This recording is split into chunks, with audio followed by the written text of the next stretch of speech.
One of President Trump's biggest issues from his 2016 and his 2024 campaigns were the keeping the southern border closed and secured. That has animated many of his supporters, and one of the factors that helped him win, along with a number of other things. But the question is, what is that going to look like? Now, it's one thing to have a different immigration policy. It's one thing to say, all right, we're going to deport people who are here illegally and that are not documented. But what about the border itself? There has been some developments of late, really ever since Trump has taken the oath of office, that there are some signals coming from senior officials that are not getting the airtime I think they deserve, because there are some pretty significant warnings about what we can expect. And I think this is something that we've not seen in the United States in a long time, and we have to be very careful about what we do next. Governor Greg Abbott yesterday and the border czar Tom Homan today have leveled some pretty explicit warnings. First of all, here is Governor Greg Abbott yesterday saying that this is not a new thing, but there's actually been our troops and their border patrol agents have been fired on even before Trump came into office. So before President Trump was elected for this second term, during the Biden administration, both Texas law enforcement and Texas National Guard have been fired upon across the border, had encountered drones across the border. And now with this clampdown, that exacerbates the situation with the cartels, and there's every expectation that they're going to elevate their level of activity. Now, when you're talking about the amount of money that are involved in these kinds of transactions, and anytime you're talking about the drug industry, you've certainly seen all the movies and everything that about how the cartels work, and most of them are probably based on a lot of fact. But the one thing that's certain is there are billions of dollars involved, and the people who do these are ruthless. They could care less about anyone's safety or security. They could care less if people die from their drugs. They just want to exploit people to make money off of it. And there has been a fentanyl epidemic in the United States for a long time. One of the ways we're going after this is, of course, trying to shut off the flow of fentanyl into the country. Now, as I've long argued, that's one element of it, but I don't think that needs to be the sole element, because if you don't get at the demand side of this equation, if you don't get to the why people are taking these drugs and looking for them, et cetera, then you're never going to stop the flow altogether. But you do have to do something. We'll talk about that, what we can do instead on a separate occasion. But I just want to make sure people are aware of just how serious this is. Tom Homan, I think we played him on a clip a couple of days ago, but he again said something earlier on Fox News today that I think that we need to pay a lot more attention to. Watch this. As we lock that border down, we're taking money out of the pockets of the criminal cartels, right? They've made record amounts of money in the last 4 years, smuggling aliens, sex trafficking women and children, moving drugs across the border. As we secure that border, their business is going to drop, which means billions of dollars less they make. They're not going to go away quietly. So I truly expect violence to increase on the southern border just because of who they are. That's why President Trump has designated them a terrorist organization, because they are. They've killed more Americans than every terrorist organization in the world combined. They're not going to go away quietly. So we're going to expect more violence on the border. And he has several times said that he explicitly expects it to be bloody. And so when you're talking about moving the U.S. military, the active duty forces down, National Guard, Border Patrol agents, local and state officials of the various border states that are getting down there, you're talking about there's a lot of firepower down on the border, and apparently it's going to get more. You've got the Mexican military that's allegedly on the southern side of the border to try to prevent some of these crossings. But listen, from if history is any guide, there he's right.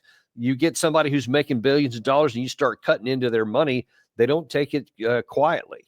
And you saw that the United States designated the cartels as a terrorist organization. And I'm concerned on the one hand, because that could be used, that designation could be used to go after some of these guys on the Mexican side of the border. And that creates a whole new set of issues and challenges, and potentially could make things worse if not done well.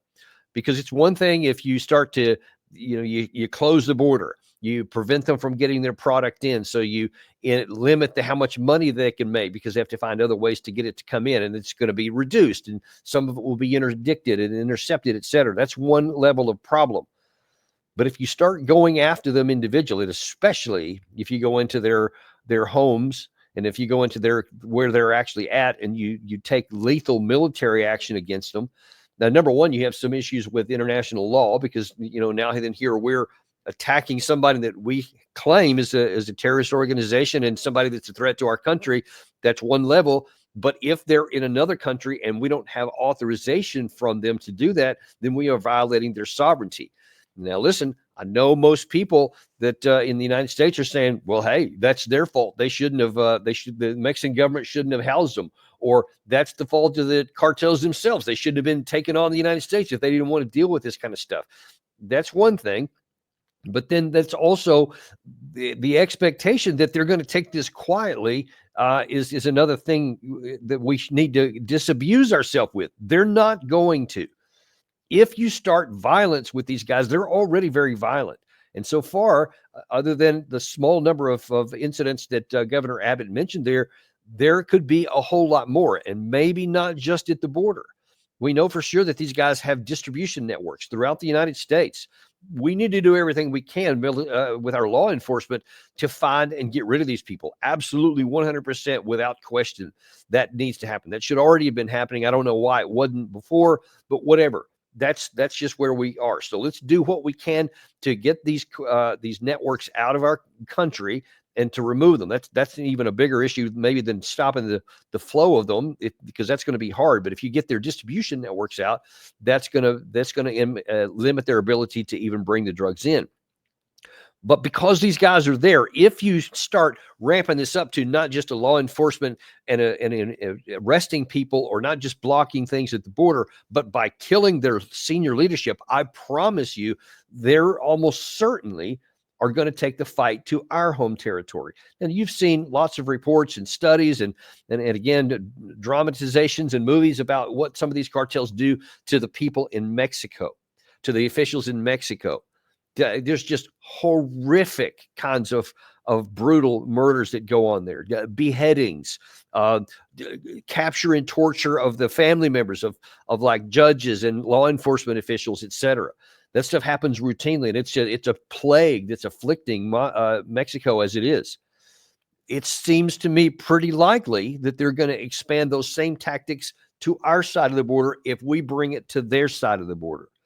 So be careful before you cheer too loudly about, we're going to go in and take care of these guys in Mexico, because almost certainly then we're now going to have the blowback, and we need to be prepared ahead of time that if we think that is what is necessary to keep our country safe, that we're prepared to deal with the basically terror here. You've designated them a foreign terror organization. What if they start acting like one and bringing terror operations into the United States? It could just be a really, really bad situation. You have to be careful. You have to set ways and means and objectives when you set any kind of policy that has to do with using military power. Any policy of the United States needs to do that. You need to be able to say, here's what I want to accomplish. Here's what it's going to cost to physically do it. And here's the opportunity cost I have. Or here are the consequences of it. So you got to make sure that you do that whole calculation and say, is my end state here going to be better than my start state? Like the conditions that exist right now, I think we can all agree that they're bad and need to be fixed.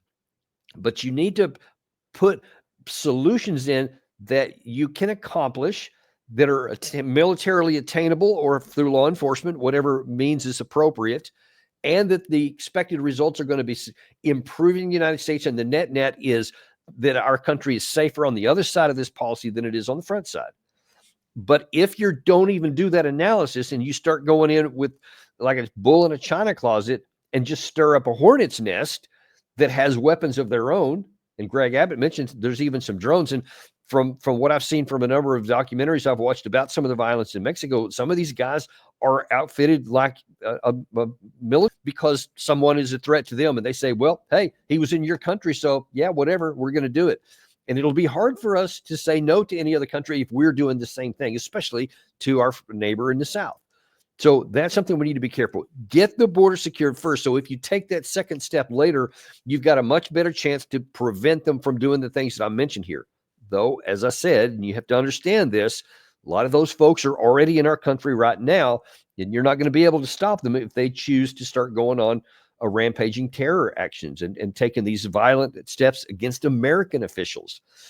And so let's be careful on that. But there's some more fundamental and practical things too, which I've not heard yet from the administration. And again, I hope that behind the scenes that are doing all these calculations and they have answers to these questions. But how many active duty troops are we talking about putting on the border? I think the last number I officially heard was 1,500, which of course is not a drop in the bucket compared to I think what it is, around 2,000-mile southern border that we have. So how many more are we going to be talking about? Where are they going to be stationed?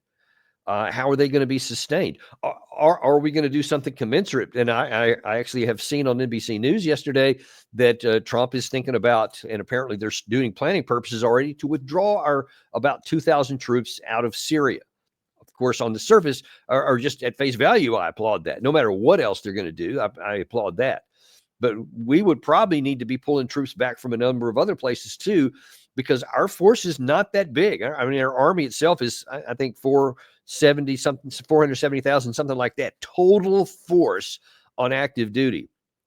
And if you're talking about using potentially 10,000 or 20,000 troops on this border, if you actually think that that's necessary to secure it, you're going to have to pull them from somewhere. And you can't keep all those other troops everywhere else in the world that we have them dispersed to the four winds and then take whatever's left in the U.S. and disperse it further on the border, because now then you're inhibiting our defense capability. And you're making it more difficult for us to defend our own nation because you're weakening the military. We can't do that in the name of defending the border. We can't weaken our ability to defend ourselves from all threats around the world. That's something we need to be careful with. We need to say, what is the objective? What do you want to accomplish? You're moving these troops down, quote, secure the border. Well, what does that mean? Crossings from X number to 1/3 X or something like that. You need to have a number. What are they supposed to accomplish? What's the objective? What is the end state? What does it look like? How will you say, all right, now then, because of these metrics, X, Y, and Z, these conditions have been met. So now that it's successful, now then we can transition, move the troops back to, their regular bases and just use Border Patrol and state and federal officials and local officials, et cetera. What do those things look like? What we don't want to get into is where we don't ask any of those questions. We just knee-jerk reaction, throw a bunch of troops on the border, not even sure what they're going to do, don't know how long they're going to be there, how many of them we need, how many of them do you need? Do you need 50,000? Do you need 6,000? I mean, everything depends on what the objectives are and what you want to accomplish. That's what will tell you. It's called a troop to task list in the military. You got to know how many you need to get the job done. So you got to know what you want accomplished. Otherwise, you won't even know how many you need. You'll just be taking actions. And then who knows if it's successful or effective or not. So you have to have some kind of metrics so that against which you can gauge, are you being successful or not? And that's some things that we want to make sure that are happening. The last thing I want to talk about is, what is the fallback plan if this doesn't work? If violence increases, if the amount of drugs coming across continues on, the deaths from fentanyl overdoses, et cetera, continues to stay the same, or God forbid, even go up. Because if these guys put more effort into it, you could be in a world of hurt pretty quick. Because if the floodgates open up, you better have a what happens if this doesn't work plan before you take step one.